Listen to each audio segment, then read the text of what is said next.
തിരുവനന്തപുരത്തെ പിണറായി വിജയന്റെ വാടക വീട് റെയ്ഡ് ചെയ്യാനെത്തിയ എൻഫോഴ്സ്മെന്റ് ഡയറക്ടറേറ്റ് ഉദ്യോഗസ്ഥരെ CPM-ന്റെ ഗുണ്ടകൾ ആക്രമിച്ച സംഭവം നടന്നിട്ട് ഏകദേശം 10 ദിവസം കഴിഞ്ഞിരിക്കുക. ഈ സംഭവത്തിൽ 300ഓളം പേർക്കെതിരെ കേസുമുണ്ട്. ഇതിൽ 26 പേര് റിമാൻഡിലുമാണ്. കഴിഞ്ഞ ദിവസം 6 പ്രതികളെ തെളിവെടുപ്പിനായിട്ട് തിരുവനന്തപുരത്തെ പിണറായി വിജയന്റെ വാടക വീട്ടിലേക്ക് കൊണ്ടുവന്നു. അവിടെ തെളിവെടുപ്പിന് കൊണ്ടുവന്ന ആ 6 പേരുടെയും അവസ്ഥ ഒന്ന് നോക്കണമായിരുന്നു. എന്തായിരുന്നു ആദ്യത്തെ അവസ്ഥ? അവിടെ കാറ് തല്ലി പൊളിക്കുമ്പോൾ, ആ ED ഉദ്യോഗസ്ഥരെ തെറിവിളിക്കുമ്പോൾ, ആ ED ഉദ്യോഗസ്ഥരെ പിടിച്ച് മർദ്ദിക്കുമ്പോൾ, ആ ഡ്രൈവറുടെ കണ്ണടിച്ച് പൊട്ടിക്കുമ്പോൾ തൊട്ടപ്പുറത്ത് നേതാക്കന്മാരുണ്ട്. ഇവരാരും അത് ചെയ്തില്ല. ഈ അണികളെ കൊണ്ട് ചെയ്യിക്കുകയാണ്. അവർ ചെയ്യടാ എന്ന് പറഞ്ഞപ്പോൾ ഇവർ ചെയ്തു. എന്തൊരു ആക്രോശമായിരുന്നു അവരുടെ മുഖം. ആ മുഖമൊക്കെ മാറി ഈ 6 പേർ പുറത്തേക്ക് വരുമ്പോൾ അവരുടെ മുഖം എന്തായിരുന്നു എന്ന് നമ്മളൊന്ന് ചിന്തിക്കണം. സത്യത്തിൽ പച്ച സാധുക്കളാണ്, പാവങ്ങളാണ് ഈ സഖാക്കൾ, ഈ സമൂഹത്തിന്റെ താഴെ തട്ടിലുള്ള ഈ സഖാക്കൾ എന്ന് പറയുന്നത്. ആ പാവങ്ങളൊക്കെ യഥാർത്ഥത്തിൽ പെട്ടുപോയതാണ് എന്ന് അവരുടെ മുഖഭാവം വിളിച്ചു പറയുന്നുണ്ട്. കണ്ടാൽ തന്നെ മനസ്സിലാവും തങ്ങളെ ട്രാപ്പിൽ പെടുത്തിയതാണ് എന്ന്. നേതാക്കളുടെ വാക്കുകൾ കേട്ടിട്ട് അത് ചെയ്തു പോയതാണ് എന്ന്. ഇനി എന്തായാലും തങ്ങൾ പെട്ടു, തങ്ങൾക്കിനി രക്ഷയില്ല, തങ്ങൾ പൂർണ്ണമായിട്ടും അടഞ്ഞുപെട്ടു. ഈ തരത്തിലുള്ള ഒരു ദയനീയമായിട്ടുള്ള ഒരു നോട്ടം, ദയനീയമായിട്ടുള്ള ഒരു ഭാവം അതായിരുന്നു കഴിഞ്ഞ ദിവസം തെളിവെടുപ്പിന് കൊണ്ടുവരുമ്പോൾ അവരുടെ മുഖത്ത്. എന്നിനി പുറത്തിറങ്ങാൻ കഴിയും, എന്നിനി വെളിച്ചം കാണാൻ കഴിയും എന്നറിയാത്ത അവർ ചോദ്യം ചെയ്യുമ്പോൾ നേതാക്കളുടെയും ഏരിയ സെക്രട്ടറിയൊക്കെ നിർദ്ദേശപ്രകാരമാണ് അവർ പറഞ്ഞിട്ടാണ് തങ്ങൾ അവിടെ എത്തിയത് എന്നുള്ള മൊഴി അവർ പോലീസിന് കൊടുത്തിട്ടുണ്ട് എന്ന് പറയുന്നുണ്ട്. അതുകൊണ്ടാണ് ഇവരൊക്കെ കൂട്ടുപ്രതികളായി, അതായത് ഈ നേതാക്കളൊക്കെ കൂട്ടുപ്രതികളായി ഇവരോടൊപ്പം എത്തുമെന്ന് ജനം പ്രതീക്ഷിക്കുന്നത്. നേതാക്കൾ പറയാതെ ഒരിക്കലും ഈ അണികൾ അവിടെ എത്തില്ല. കാരണം ഇത്തരത്തിലുള്ള റെയ്ഡ് നടക്കുന്നവരും അധികമാരും അറിഞ്ഞില്ല. ഇത്ര പെട്ടെന്ന് അത് സ്പ്രെഡ് ചെയ്യണമെന്നുണ്ടെങ്കിൽ അത് നേതാക്കൾ ആഹ്വാനം ചെയ്തിട്ടുണ്ടാവും. വരണം, നമുക്കതിൽ അങ്ങോട്ട് പ്രഘോഷിക്കണം, അങ്ങോട്ട് പ്രതിരോധിക്കണം എന്നൊക്കെ പറഞ്ഞിട്ടുണ്ടാവും. അതുകൊണ്ടല്ലോ വന്നത്. നേതാക്കൾ പറയാതെ ഒരിക്കലും അണികൾ ഇത്ര ക്രൂരമായ ഒരു അക്രമം അവിടെ നടത്തുമെന്ന് തോന്നുന്നില്ല. ഇതൊക്കെ കണ്ടുകൊണ്ടിരിക്കുന്ന, ഇതെല്ലാം വിഷ്വലായിട്ട് ലൈവായിട്ട് കണ്ടുകൊണ്ട് നിന്നിട്ടുള്ള ജനങ്ങൾക്ക്, കേരളത്തിലെ ജനങ്ങൾക്ക്, മലയാളികൾക്ക് അത് നിശ്ചയമാണ്. മലയാളികളെന്നല്ല, ഇതൊക്കെ എല്ലാ മാധ്യമങ്ങളും റിപ്പോർട്ട് ചെയ്താണ്. അവർക്ക് എല്ലാവർക്കും അറിയാം. അതൊക്കെ ആ വിഷ്വൽ കാണുന്ന ഏതൊരു വ്യക്തിക്കും അറിയാം ഈ നേതാക്കൾ കാണിച്ചുള്ള ചതി. അന്ന് ഈ ED ഉദ്യോഗസ്ഥരെ ആക്രമിക്കുന്ന സമയത്ത് അവർ മുന്നിൽ കയറി കൈയും ഇഷ്ടികയും വടിയും ഒക്കെ വെച്ച് അടിച്ച് പൊളിക്കുന്ന സമയത്ത് അവരുടെ മുഖം എങ്ങനെയാണെന്ന് ഒരിക്കൽ കൂടി ഇന്നത്തെ ഇതിനെ സപ്പോർട്ട് ചെയ്യുന്ന, ഒരുപക്ഷെ ഈ വീഡിയോയ്ക്ക് പോലും തെരുക്കമല്ലിടുന്നവർ പോയെന്ന് നോക്കണം. അവരുടെ ശരീരഭാഷ എന്തായിരുന്നെന്ന്. നേതാക്കൾക്ക് വേണ്ടി ED ഉദ്യോഗസ്ഥരെ പറ്റുമെങ്കിൽ കൊന്നുകളയാൻ പോലും അവർ അന്ന് തയ്യാറായി നിൽക്കായിരുന്നു എന്ന് നിങ്ങൾക്ക് മനസ്സിലാവും. അപ്പോൾ പക്ഷേ വെറും 10 ദിവസം ജയിലിൽ കിടന്നപ്പോൾ ഇവരുടെ ശരീരഭാഷ മാറി, അവരുടെ മുഖഭാവം മാറി, എല്ലാം മാറി, വലിയ വ്യത്യാസമായി. അതായത് ഒരു ഗതിയും ഇല്ലാതായി പോയി, ആകെ കുടുങ്ങിപ്പോയി എന്ന ഒരു വല്ലാത്തൊരവസ്ഥയെത്തി. ഈ അവസ്ഥയിൽ അവരുടെ മുന്നിൽ പിണറായി വിജയനെയോ MV ഗോവിന്ദനെയോ പോലെയുള്ള നേതാക്കളെ, അവരുടെ നേതാക്കൾ എന്ന് കരുതുന്നവരെ കൈ കെട്ടിക്കഴിഞ്ഞാൽ എന്തൊക്കെ ചെയ്യുമെന്ന് പറയാൻ പറ്റൂല. അത്തരത്തിലുള്ള കടുത്ത അമർഷവും നിരാശയും നിറഞ്ഞിട്ടുള്ള ഒരു വല്ലാത്തൊരു മുഖഭാവമായിരുന്നു ആ പ്രതികളിൽ കാണാൻ കഴിഞ്ഞത്. എന്തിനാണ് തങ്ങൾ ജയിലിൽ പോയത്? അല്ല, എന്തിനാണ് തങ്ങൾ ഇത് ചെയ്തത്? ഇനി എത്ര കാലം ഈ കേസിന്റെ പുറകെ നടക്കണം? അതിനുള്ള ചെലവ് ആര് നോക്കും? തങ്ങളെ കുടുംബം ഇനി ആര് നോക്കും? എങ്ങനെ തങ്ങൾ ജീവിക്കും? അവരിനി എങ്ങനെ ജീവിക്കും? വല്ലാത്തൊരു ചിന്തയാണ്. ജയിലറയ്ക്കുള്ളിലാണ് അവർ. നമ്മൾ കണ്ടതാണ് പല വീടുകളിലും. V ശിവൻകുട്ടിയോടൊപ്പം പോയ ക്യാമറയിലൂടെ നമ്മൾ പലരും കണ്ടതാ, ചാനലുകൾ നമുക്ക് കാണിച്ചു തന്നാണ്. ശയ്യാവലംബികളായിട്ടുള്ള രക്ഷിതാക്കളുണ്ട്, എഴുന്നേറ്റിരിക്കാൻ കഴിയാത്തവർ. പച്ച സാധുക്കളായിട്ട് കുടുംബമാണ്. അതുപോലെ കുട്ടികൾ പഠിക്കുന്നതുണ്ട്, പെൺകുട്ടികളുള്ള വീടുകളുണ്ട്, അത്താഴ പക്ഷികളായിട്ട് വീടുകളാണ് കൂടുതലും. അവരുടെ കാര്യങ്ങൾ നോക്കിയിരുന്നത് ജയിലിൽ ഇപ്പൊ ജയിലിലേക്ക് പോയിട്ടുള്ള ആ ചെറുപ്പക്കാരാണ്. ഇനിയിപ്പോ അവരെങ്ങനെ ജീവിക്കും? എങ്ങനെ അവർ ആശുപത്രി ചെലവുകൾ നോക്കും? എത്ര പണം അവർക്ക് വേണ്ടി വരും? എങ്ങനെ അവർ ജീവിക്കുക? എന്ത് കഷ്ടമാണ് ഈ നേതാക്കൾ അവരുടെ മണ്ടയിൽ എടുത്തു വെച്ചത്.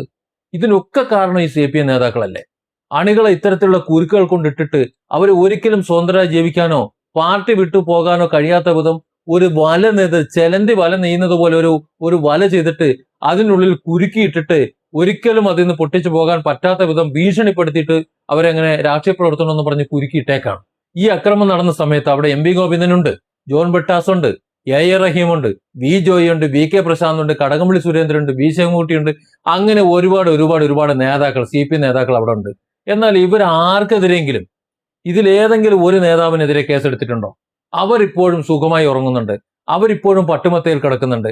അവരൊക്കെ ഒന്നും ഒരു കേസുമില്ല, ഒരു പ്രശ്നവുമില്ല. അവരുടെ കുടുംബമൊക്കെ വളരെ സന്തോഷമായിട്ട് പോകുന്നുണ്ട്. അവർ നന്നായി ഭക്ഷണം കഴിക്കുന്നുണ്ട്.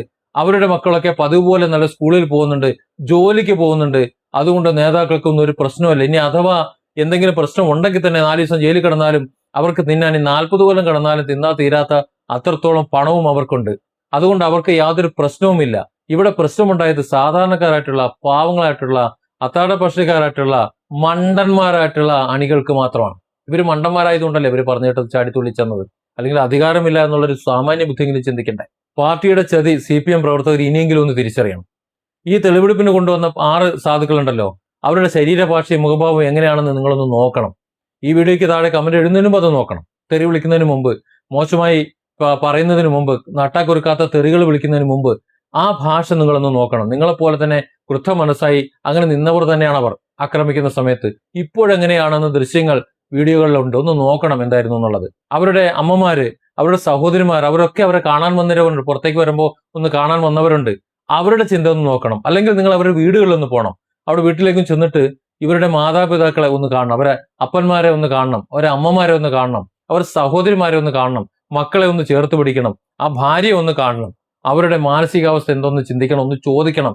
എങ്ങനെയാണ് അവർ കഴിയുന്നത്, എങ്ങനെയാണ് ജീവിക്കുന്നത്, ഇപ്പോഴത്തെ അവസ്ഥ എന്താണെന്ന് ചിന്തിക്കണം.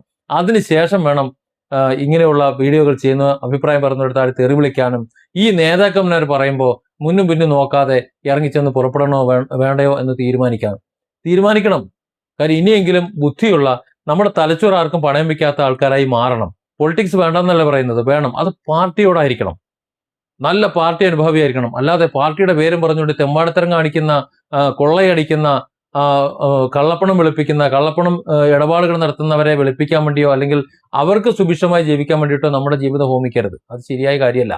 നിങ്ങൾ ആലോചിച്ച് നോക്കൂ, CPM-ൽ ദരിദ്രരായി കഴിയുന്നത് ആരാണ്? വെറും സാധാരണക്കാരാണ്, പാവപ്പെട്ടവരാണ്. ഇനി മൊത്തത്തിലുള്ള പാർട്ടികൾ എടുത്തു നോക്ക്. ഇപ്പൊ കേരളത്തിലെ മുഴുവൻ രാഷ്ട്രീയ പാർട്ടി എടുത്തു നോക്ക്. അതിലേറ്റവും സാധാരണക്കാരായിട്ട് കഴിയുന്നത്, അഷ്ടിക്ക് വകയില്ലാത്തവരായി കഴിയുന്നത്, അതൊക്കെ CPM അനുഭാവികളാണ്. കാരണം ഇതിൽ സാധാരണക്കാർ അഷ്ടിക്ക് വകയില്ലാത്തവരാ. ആ കിട്ടുന്ന നയിച്ചുണ്ടാക്കൊണ്ട് വരുന്ന ഒരു പങ്ക് പാർട്ടിക്ക് സംഭാവനയായിട്ട് കൊടുത്ത് അഭിമാനം കൊള്ളുന്നവരാ. ആ കൊടിയുടെ കീഴിൽ ആത്മാഭിമാനത്തോടെ നിൽക്കുന്നവരാ. പക്ഷെ ആ പഴയ കൊടി പിടിക്കുന്ന കൈകളല്ല ഇപ്പോ ഈ പാർട്ടിയെ നയിക്കുന്നത് ചിന്തിക്കണം. വെറുതെ അന്ധമായി നേതാക്കളെ വിശ്വസിക്കുകയും ആ നേതാക്കളുടെ ആജ്ഞ അനുസരിച്ചിട്ട് മാത്രം പ്രവർത്തിക്കുകയും ചെയ്യുന്ന ഒരു അടിമയാകരുത്. അങ്ങനെ പ്രവർത്തിപ്പിക്കുന്ന ഒരു പ്രസ്ഥാനമാണ്. അണികളെ ബ്രെയിൻ വാഷ് ചെയ്ത് മസ്തിഷ്ക പ്രക്ഷാളനം നടത്തി അവരൊരു അടിമക്കൂട്ടങ്ങളായി ആ ഒരു അവസ്ഥയിലേക്ക് കൊണ്ട് എത്തിച്ചേക്കുകയാണ്. നിങ്ങൾ നോക്കൂ, കേരളത്തിൽ കഴിഞ്ഞ കുറച്ച് നാളത്തെ അവസ്ഥയിൽ ഈ പറയുന്ന അണികൾ നശിപ്പിച്ച എത്ര കുടുംബജീവിതങ്ങൾ, എത്ര ജീവനുകളുണ്ട്. ഇപ്പോൾ വയനാട്ടിലായാലും കണ്ണൂരിലായാലും തിരുവനന്തപുരം വരെ നോക്കുമ്പോൾ ഏകദേശം 180-ലധികം സ്വകാര്യ പൊതുമേഖലാ സ്ഥാപനങ്ങൾ പൂട്ടിപ്പോയതിന് പിന്നിലാരാ? ഇതേ CPM-കാരാണ്. ഒരു കമ്പും അതിന്റെ അറ്റത്തൊരു ചുവന്ന തുണിയും കെട്ടിക്കഴിഞ്ഞാൽ ആരെയും എന്തും ചെയ്യാം എന്നതാണ് അവരുടെ ധാർഷ്ട്യം. അത് തന്നെയാണ് അവരുടെ മുടക്കുമുതലും. ഒരാളൊരു തൊഴിൽ ചെയ്യുമ്പോൾ അല്ലെങ്കിൽ ഒരു തൊഴിൽ സ്ഥാപനം തുടങ്ങുമ്പോൾ അതിന്റെ പിന്നിൽ അയാളുടെ ഭാര്യയുടെ കെട്ടുതാലി മുതൽ അവരുടെ സകല ജീവിത സമ്പാദ്യം വരെ ഉണ്ടാകും. ഒരു പ്രവാസിയാണെങ്കിൽ അയാള് കാലാകാലം അവിടെ കിടന്ന് നയിച്ചുണ്ടാക്കിയ മുഴുവൻ സമ്പാദ്യം ഉണ്ടാവും. പക്ഷെ അതൊന്നും ചിന്തിക്കാതെ ലോൺ എടുത്താണ്, തന്റെ ഭൂമി പണയം വെച്ചിട്ടാണ് ഇതൊക്കെ ചെയ്യുന്നത് എന്ന് മനസ്സിലാക്കാതെ കുറച്ചു പേർക്ക് ജീവിക്കാനുള്ള ഒരു വകുപ്പ് ഉണ്ടാക്കി കൊടുത്തിട്ടാണ്, അന്നം ഉണ്ടാക്കാൻ വേണ്ടിയിട്ടാണ്, തന്റെ കുട്ടികളെ പഠിപ്പിക്കാനാണ്, കുടുംബം നോക്കാനാണ്. അതൊന്നും ചിന്തിക്കുന്നില്ല. പാർട്ടി പറയുന്നു, പാർട്ടിക്ക് ഉദ്ദേശിക്കുന്ന സംഭാവന കിട്ടിയില്ലെങ്കിൽ പാർട്ടി നേതാക്കൾ പറയും അവരിനി വേണ്ട. അങ്ങനെ ഇറങ്ങിപ്പോയി നശിച്ച കുടുംബങ്ങൾ എത്രയാണ്, എത്ര പേർ ആത്മഹത്യ ചെയ്തു? ചിന്തിക്കണം. അവരുടെയൊക്കെ ശാപം ഇവരിലേക്ക് എത്തിയിട്ടുണ്ട്. ആ ശാപമാണ് ഇങ്ങനെ ഇല്ലാത്ത കേസുകളിലും വല്ലാത്ത കേസുകളിലും ചെന്ന് തലവെച്ചു കൊടുത്ത് അനുഭവിക്കേണ്ടി വരുന്നെന്നും കൂടി നിങ്ങൾ ചിന്തിക്കണം. സത്യത്തിൽ ഇവർ മനസാവാച കർമ്മണ എന്തെങ്കിലും ചെയ്യാൻ ഉദ്ദേശിച്ചവരാണോ? പാർട്ടി നേതാവ് പറഞ്ഞു പോയി ചെയ്തു. നേതാക്കൾ ഇപ്പൊ എവിടെയാണ്? അവർ സൂചിച്ചു നിൽക്കുന്നില്ലേ? CPM-ലെ ഏതെങ്കിലും ഒരു നേതാവ് ദരിദ്രാവസ്ഥയിൽ കഴിയുന്നുണ്ടോ? ദരിദ്രത്തിൽ കഴിയുന്നുണ്ടോ? പട്ടിണി അടക്കുന്നുണ്ടോ? ഏതെങ്കിലും ഒരു നേതാവിന്റെ മക്കള് പോസ്റ്റ് ഒട്ടിക്കാൻ പോകുന്നുണ്ടോ? അല്ലെങ്കിൽ തല്ലുകൊള്ളാൻ പോകുന്നുണ്ടോ? രാഷ്ട്രീയത്തിൽ എവിടെയെങ്കിലും മെമ്പർഷിപ്പ് ഉണ്ടോ? വേണ്ട. ഒരു രാഷ്ട്രീയ സമരങ്ങളിൽ പങ്കെടുക്കുന്നുണ്ടോ? ഒരു കേസിൽ പെട്ടിട്ടുണ്ടോ? സമൂഹ മാധ്യമങ്ങളിൽ, ഫേസ്ബുക്ക് ആയാലും യൂട്യൂബ് ആയാലും ഇൻസ്റ്റാഗ്രാം ആയാലും എവിടെയായാലും മറ്റുള്ളവരെ തെറി വിളിക്കാൻ പോകുന്നുണ്ടോ? ഇല്ലല്ലോ. കാരണം അവർക്കൊരു സോഷ്യൽ സ്റ്റാറ്റസ് ഉണ്ട്. അവരുടെ പേര് പുറത്തു വരുന്നവർക്ക് താല്പര്യമില്ല. അവരതൊന്നും ചെയ്യില്ല.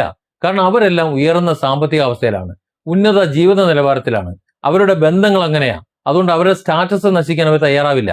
അതൊക്കെ അവർക്ക് വേണ്ടിയിട്ട് നശിക്കാൻ വേണ്ടിയിട്ട് ഇവിടെ കുറെ കുപ്പത്തൊട്ടിയിൽ കുറെ എണ്ണത്തിന് അവർ ഉണ്ടാക്കിയിട്ടുണ്ട്.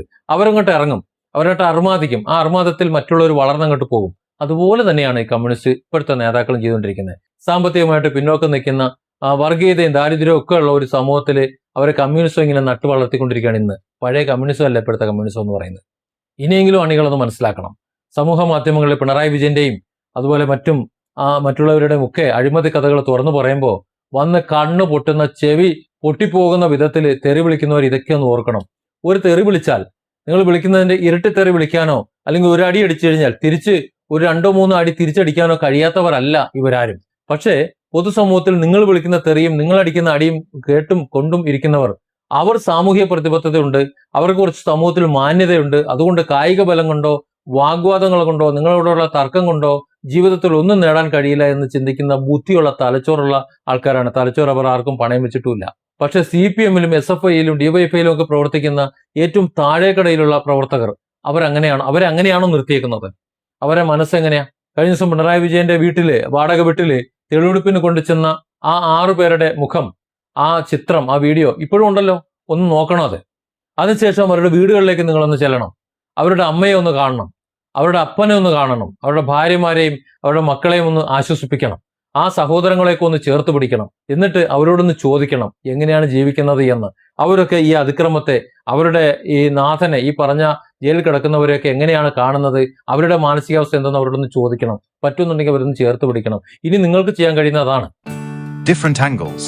Don't forget to subscribe and support this channel.